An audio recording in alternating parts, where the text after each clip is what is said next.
مرتے وقت انسان کے دل و دماغ سے ہر چیز نکل جاتی ہے، سب کچھ بھول جاتا ہے، اپنا مال دولت، بینک بیلنس، وفادار دوست، رشتہ دار، مرنے والا انسان سب کچھ بھول جاتا ہے۔ مگر سنو، مرتے وقت انسان دو لوگوں کو بہت یاد کرتا ہے۔ دو لوگ ہرگز نہیں بھولتے، دو لوگوں کو بہت زیادہ یاد کرتا ہے۔ ان کو سامنے بٹھا کر چیخنے کی کوشش کرتا ہے، ان کے غم میں، ان کے ارمان میں رونے کی کوشش کرتا ہے، مگر رو بھی نہیں پاتا۔ دوستو، آج کی اس ویڈیو میں ہم ایک بہت ہی دل کو چھو لینے والا واقعہ سنائیں گے جو حضرت مولانا جلال الدین رومی رحمۃ اللہ علیہ نے بیان فرمایا ہے۔ تو اگر آپ نئے ہیں دین کے راز چینل پر تو ابھی سبسکرائب کر لیں، کیونکہ ایسے ایمان افروز ویڈیوز ہم آپ تک روزانہ پہنچاتے ہیں۔ حضرت مولانا جلال الدین رومی رحمۃ اللہ علیہ فرماتے ہیں، میرے محلے میں ایک شخص زندگی اور موت کی جنگ لڑ رہا تھا، مرنے والا تھا، موت کے بالکل قریب تھا۔ لوگ میرے پاس آئے اور کہنے لگے، آپ ہی کوئی تدبیر کریں۔ حضرت مولانا جلال الدین رومی رحمۃ اللہ علیہ فرماتے ہیں، میں اس مرنے والے کے پاس پہنچ گیا، اس کے قریب بیٹھ گیا۔ آس پاس اس کے دوست، رشتہ دار، عزیز و اقارب بیٹھے ہوئے ہیں، اس کے مرنے کا انتظار کر رہے ہیں۔ اب اس مرنے والے کی آنکھیں چھت پر لگی ہوئی ہیں، کچھ سوچ رہا ہے۔ اللہ نے اسے بولنے کی توفیق دی۔ وہ رو کر کہنے لگا، میرے بچے کہاں ہیں؟ اللہ اکبر! اسے نہ کمایا ہوا مال یاد آیا، نہ دولت یاد آئی، نہ گاڑی، نہ بنگلہ، نہ بینک بیلنس۔ رشتہ داروں میں سے یہاں تک کہ اسے ماں یاد نہ آئی، نہ اسے باپ یاد آیا، نہ بہن بھائی۔ کہتا ہے، میرے بچے کہاں ہیں؟ بچے دوڑ کر آئے، جی ابا حضور، ساتھ بیٹھ گئے۔ پھر کہتا ہے، میری بیوی کہاں ہے؟ بیوی دوڑ کر آئی، بیٹھ گئی۔ اب کہتا ہے، تمہیں دیکھ کر میرا دل رو رہا ہے، میری آنکھیں رو رہی ہیں، سوچ رہا ہوں کہ میرے جانے کے بعد میرے بچوں کا کیا بنے گا۔ انسان جب مرتے وقت بچوں کو دیکھتا ہے، جب اللہ تعالیٰ اسے دیکھنے کی توفیق دیتا ہے، ہمت دیتا ہے، جب آخری بار بچوں کو دیکھتا ہے تو وہ یہ بھول جاتا ہے کہ میرے مرنے کے بعد میرا کیا بنے گا۔ یہ سوچتا ہے کہ میرے مرنے کے بعد میری اولاد کا کیا بنے گا۔ میرے مرنے کے بعد پتنی میرے ان پیارے سے بچوں کو پانی بھی دے گی یا نہیں دے گی، میرے بھوکے بچوں کو کھانا بھی دے گی یا نہیں دے گی۔ میرے مر جانے کے بعد میرے عزیز و اقارب میں سے، دوستوں میں سے، بھائیوں میں سے، بہنوں میں سے میری طرح کوئی ان کا خیال رکھے گا بھی یا نہیں رکھے گا، میری طرح کوئی بچوں کی فکر کرے گا یا نہیں کرے گا۔ اس کی آنکھیں رو رہی ہیں، چھم چھم۔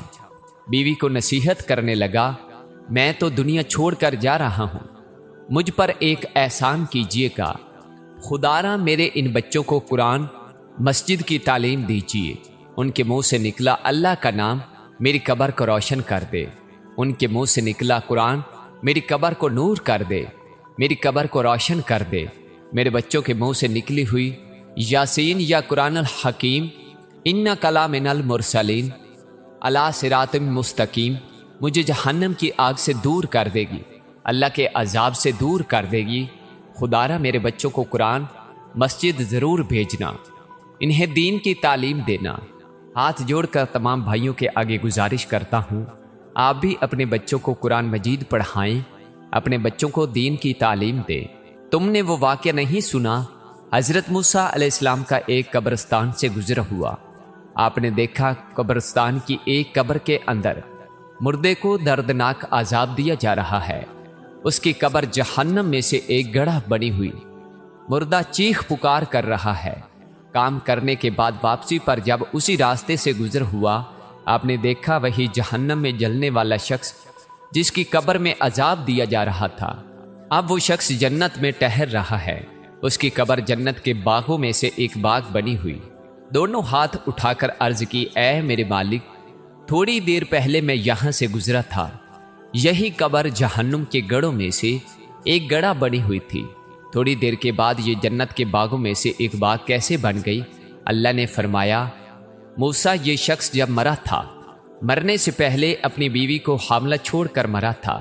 بیوی کے ایک بیٹا پیدا ہوا، بچہ پیدا ہوا، بچہ آج چھوٹا، کل بڑا، تھوڑا سا بڑا ہوا۔ تو اس کی بیوی نے بچے کو مسجد بھیجا۔ بچے نے بسم اللہ الرحمن الرحیم پڑھا، اللہ اکبر کہا، میرا نام لیا۔ مجھے جب اچھا لگتا ہے کہ اس کا بچہ میرا نام لے تو میں اپنا نام لینے والے بچے کی باپ کو جہنم میں ڈالوں، یہ میری رحمت کبھی گوارا نہیں کرتی۔ اسی لیے کہتا ہوں اپنے بچوں کو قرآن مسجد کی تعلیم دو۔ اگر تم چاہتے ہو کہ تمہاری قبر روشن ہو، عذاب تمہارے قریب بالکل نہ آئے، تو اپنے بچوں کو قرآن مسجد کی تعلیم دینا۔ حضرت مولانا جلال الدین رومی رحمۃ اللہ علیہ فرماتے ہیں، اور وہ شخص توبہ کرتا کرتا یہ کہتا کہ میرے بچوں کو قرآن کی تعلیم دینا، انہیں اچھا بنانا، اچانک اس کی زبان لڑکھڑانے لگی، اچانک اس کے ہونٹ آپس میں جڑنے لگے، اس کا بدن کانپنے لگا۔ جب انسان کی روح نکلتی ہے تو اس کا منہ کھل جاتا ہے، جب انسان کی روح نکلتی ہے تو انسان کا منہ کھل جاتا ہے، دونوں ہونٹ ایک دوسرے سے جدا ہو جاتے ہیں۔ انسان کی روح انسان کے پیروں سے نکلتی ہوئی اوپر کی طرف آتی ہے، جب دل اور پھیپھڑوں تک پہنچتی ہے تو یہ وہ لمحہ ہوتا ہے، یہ وہ وقت ہوتا ہے جب انسان زندگی میں پہلی بار، دنیا میں پہلی بار فرشتے اور شیطان کو دیکھتا ہے۔ یہ وہ وقت ہوتا ہے جب روح دل اور پھیپھڑوں تک پہنچتی ہے۔ یہی وہ مرحلہ ہوتا ہے جب انسان شیطانوں اور فرشتوں کو دیکھ رہا ہوتا ہے۔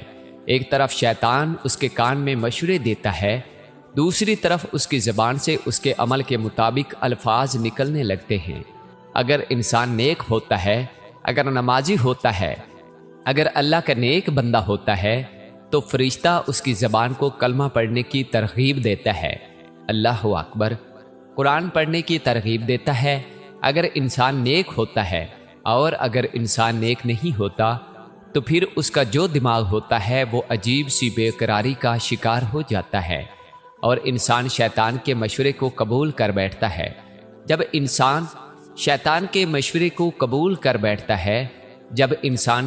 کے مشورے کو قبول کر بیٹھتا ہے، پھر کوشش کرتا ہے کہ کلمہ پڑھنے کی، مگر قبل اس کے کہ یہ وقت گزر جائے، کاش میری بات تمہارے دل میں اتر جائے۔ یہ زندگی کے لمحے میری اور آپ کے لیے آخرت کے لیے کچھ اکٹھا کرنے کا وقت ہے۔ کچھ اکٹھا کر لو، مرنے سے پہلے قبر کی روشنی کے لیے کچھ اکٹھا کر لو، کیڑوں مکوڑوں سے بچنے کے لیے کچھ اکٹھا کر لو۔ معلوم نہیں پھر فرصت ملے نہ ملے، معلوم نہیں پھر یہ زندگی کے لمحے ملے نہ ملے۔ آمین ثم آمین۔ دوستو، امید ہے کہ یہ واقعہ سن کر آپ کے دل میں بھی نرمی آئی ہوگی۔ اگر اللہ نے ہمیں موقع دیا ہے تو آج ہی سے اپنے بچوں کو اور خود کو بھی قرآن اور دین کی تعلیم سے جوڑ لیں، کیونکہ پتہ نہیں کب وقت ختم ہو جائے۔ اگر آپ کو یہ ویڈیو پسند آئی ہو تو اس ویڈیو کو لائک کریں، اپنے پیاروں کے ساتھ شیئر کریں اور دین کے راز چینل کو سبسکرائب کریں تاکہ ایسی مزید ایمان افروز ویڈیوز آپ تک پہنچتی رہیں۔ نیچے کمنٹ میں ضرور بتائیں کہ آپ نے اپنے بچوں کو قرآن کی تعلیم دینا کب سے شروع کیا یا شروع کرنے کا ارادہ کب کر رہے ہیں۔ اور دوستو، اگلی ویڈیو میں ہم ایک اور ایمان افروز واقعہ لے کر آئیں گے، اسے ضرور دیکھیں۔ اللہ ہم سب کو نیک اعمال کی توفیق دے، آمین۔ سوال آپ کے خیال میں، انسان کی قبر کو روشن کرنے میں اولاد کی نیک تربیت کا کیا کردار ہے؟ نیچے کمنٹ میں ضرور بتائیں۔